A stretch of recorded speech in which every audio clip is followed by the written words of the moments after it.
नमस्कार. मी भाग्यश्री फाटक. मार्केट आणि मी हा सोप्या मराठीतून शेअर मार्केट समजावून सांगण्याचा माझा एक उपक्रम आहे. हल्ली काही ना काही कारण घडत आहे आणि मार्केट पडत आहे. आज 24,600ची निफ्टीची लेवलही मार्केटने तोडली आणि त्यामुळे मार्केट जोरदार पडू लागलं. सुरुवातीला जे मार्केट पडलं ते सावरलं, पण नंतर मात्र मार्केट सावरलं नाही. आज विक्रीचे आकडे काही खराब आले नाही किंवा क्वालिटी कंपन्यांचे ए ग्रुपमधल्या कंपन्यांचे रिझल्टही चांगले लागत आहेत. म्हणजे तेही काही रिझल्ट खराब लागत नाही आहेत, पण काहीतरी विचित्र कारणं होत आहेत. म्हणजे आज ट्रम्पने ते फार्मा कंपन्यांना सांगितलं की तुम्ही इतर देशांना ज्या दरामध्ये औषधाची विक्री करता त्याच दरामध्ये तुम्ही अमेरिकेतही विक्री केली पाहिजे आणि त्याचा परिणाम या कंपन्यांच्या मार्जिनवर होईल. त्यामुळे फार्मा क्षेत्रातले सगळे शेअर मंदीत होते. त्याचबरोबर IT क्षेत्रातले तर शेअर मंदीत होतेच होते. म्हणजे IT क्षेत्रामध्ये ले ऑफ चालू आहे, म्हणजेच लोकांना नोकरीवरनं काढणं. त्यामुळे IT सेक्टर तर मंदीतच आहे. त्यामुळे 24,600ची लेवल गेली. आता पाठीमागे स्ट्रॉंग सपोर्ट म्हणजे 24,250 ते 24,200 ही लेवल मजबूत सपोर्टची लेवल आहे. तर बघूया काय काय होत आहे. आज काही रिझल्टही लागले, ऑटो विक्रीचे आकडेही आले. तर आधी रिझल्ट पाहूया. ग्रॅफाईटचा रिझल्ट कमजोर आला, प्रत्येक गोष्ट कमी झाली. कॅप्री ग्लोबल प्रॉफिट वाढलं, नेट इंटरेस्ट इन्कम वाढलं. प्रॉक्टर अँड गॅम्बल प्रॉफिट वाढलं, रेव्हेन्यू वाढलं, मार्जिन वाढलं. गो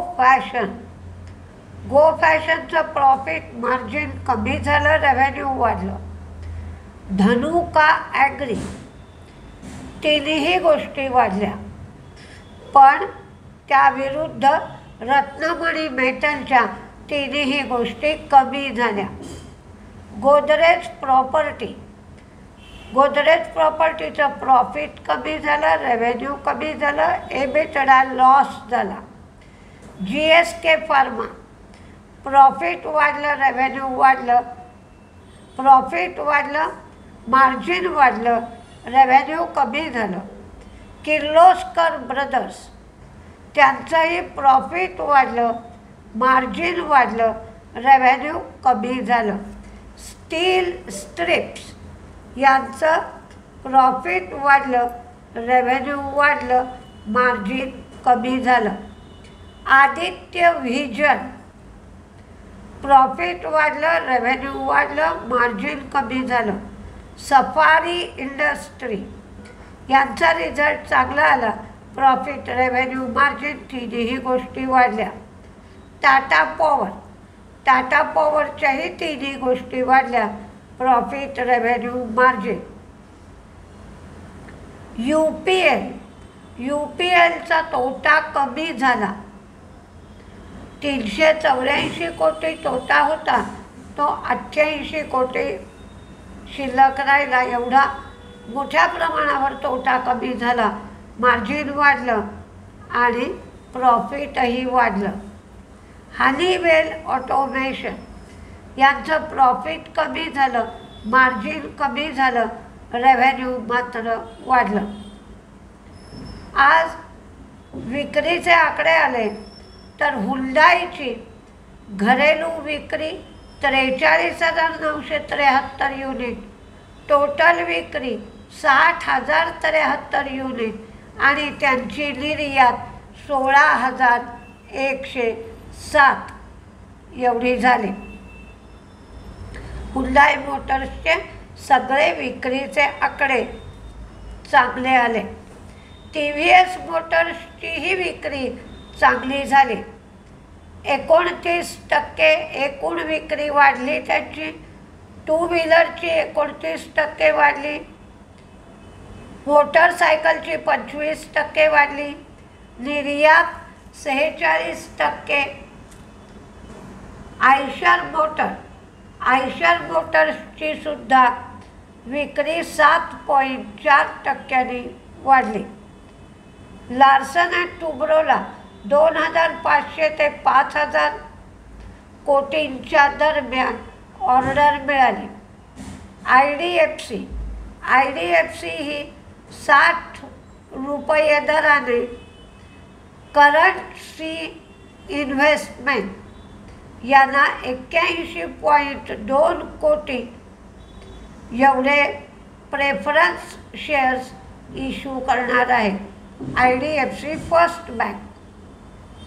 मॉईलनी फेरोग्रेडच्या किमती 3% वाढवल्या आणि फाईल्सच्या किमती मात्र 3% कमी केल्या. ट्रान्सफॉर्मर्स रेक्टिफायर्स प्रॉफिट वाढला, रेव्हेन्यू वाढला, मार्जिनही वाढलं. ट्रान्सफॉर्मर्स रेक्टिफायर्सचा रिझल्ट चांगला आला. तिन्ही गोष्टी वाढल्या. मारुतीची विक्री 3% वाढली. ती 1.80 लाख युनिट एवढी झाली. पण डोमेस्टिक विक्री कमी झालेली आहे. 1.5% डोमेस्टिक विक्री कमी झाली. ती 1.48 लाख युनिट एवढी झाली. ट्यूब इन्व्हेस्टमेंटचं प्रॉफिट कमी झालं, मार्जिन कमी झालं, रेव्हेन्यू वाढलं. SML इसूझू यांचेही विक्रीचे आकडे चांगले आले. त्यांची एकंदर विक्री 18.6% वाढली. पॅसेंजर विक्री 7.5% वाढली. कमर्शियल विक्री 53.2% वाढली. आता हुंडाईची विक्री मी तुम्हाला सांगितली. कोल इंडियाचं उत्पादन आणि विक्री दोन्हीही गोष्टी कमी झाल्या.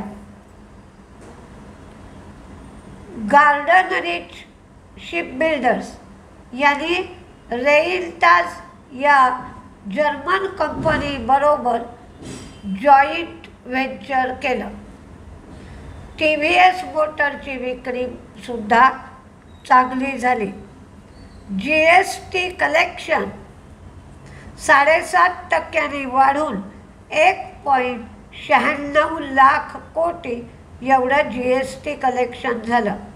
अशोक लेलँडची विक्री 8% वाढून 15,064 युनिट एवढी अशोक लेलँडची विक्री झाली. पण मार्केट खराब होतं. इलाज नाही, मार्केटमध्ये काय काय चाललं आहे हे मात्र पाहावं लागतं. आपणच सकाळी बोललो की मॅनेजमेंटमध्ये होणाऱ्या बदलांकडे लक्ष द्यावं लागतं.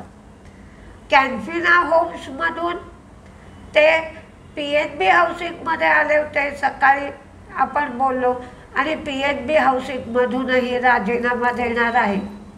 ऑक्टोबरपर्यंत ते PNB हाऊसिंगमध्ये राहतील. तर त्याचा परिणाम असा झाला, त्यांनी PNB हाऊसिंग सुधारली होती. तर आता पुढे काय होईल म्हणून घाबरून PNB हाऊसिंगला 2 लोअर सर्किटं लागली. तर या सगळ्या गोष्टी पाहाव्या लागतात. आणि जेव्हा मार्केट पडत असतं आणि त्याच्याबरोबर वाईट बातमी आली की त्याचा परिणाम अधिक होतो. आणि चांगली बातमी आली, शेअर वाढला की लोक त्या वाढलेल्या किमतीचा उपयोग शॉर्ट करण्यासाठी करत असतात. त्यामुळे ती जी तेजी असते ती टिकून राहत नाही. तर बघूया आता सोमवारी काय होत आहे ते.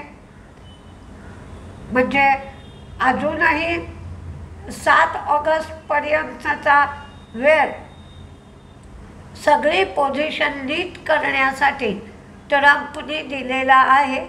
म्हणजे त्यांना जे वाढाव रेट आहेत त्या वाढलेल्या रेटप्रमाणे सगळी प्रोसिजर करण्यासाठी तो 7 दिवसाचा वेळ ठेवला आहे. आणि ॲक्च्युअली वाढलेला टॅरिफ 7 ऑगस्टपासून लागू होणार आहे. PNB हाऊसिंगच्या बाबतीतसुद्धा ते ऑक्टोबरला जाणार आहेत कंपनीतून. त्यामुळे ऑक्टोबरचा रिझल्टसुद्धा त्यांच्याच हाताखाली येईल. त्यामुळे एवढी किंमत जी कमी झाली आहे ती काही टिकाव धरणार नाही, तिथून तेजी येईल असं वाटतं आहे. बघूया काय काय होतं आहे ते. नमस्ते.